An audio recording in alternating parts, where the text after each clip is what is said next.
So there are many types of applications that use the law of signs. We've already looked at one application where a surveyor might use it when we were trying to find out how far across it was a bridge. You see it in engineering, astronomy, and navigation.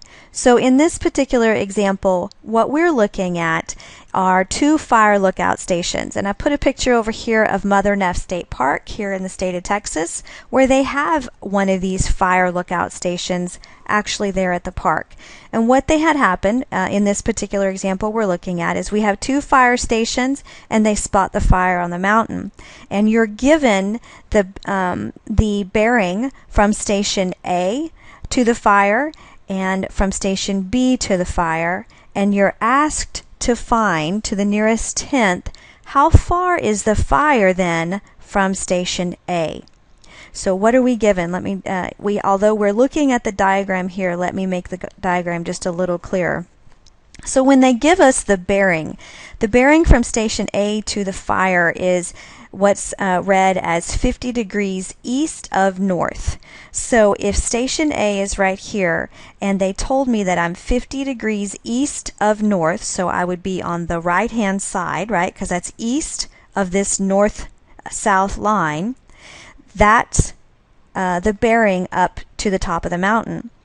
And what we know is if we were to draw a triangle like this, which would connect station A, station B, and the fire, we have a triangle.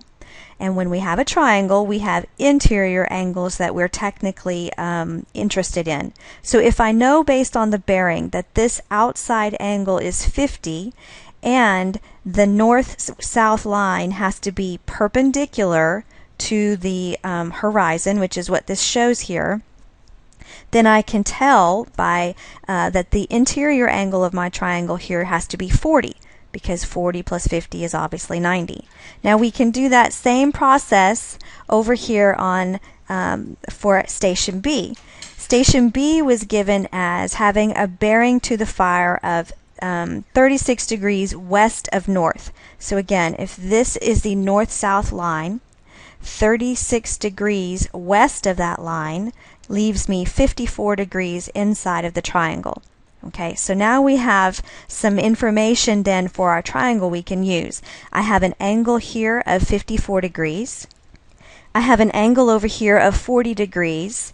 And then I'm also told in this example that the two fire stations are 20 miles apart. So that's the information that I'm given, and I now have to be able to apply what I know to find out what the distance is, in other words, from the lookout station A up to the fire. So since that is considered side B across from angle B, then we are going to use the ratios as follows. So I know angle B and I know angle A, and I need to find out how much is angle C. Well, angle C would be 180 minus 54 minus 40, giving me 86 degrees. I know what side C is, and I can use that ratio to then find out this missing information. So we have side C over the sine of 86 equals side B over the sine of angle B, which is 54.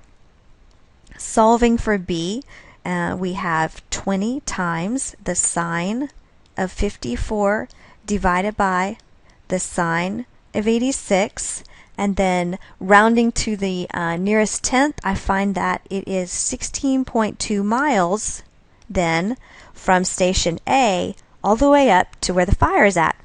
So it's just kind of an interesting scenario where we might have the fire stations and trying to figure out the distance, and in also using navigation, using the law of signs.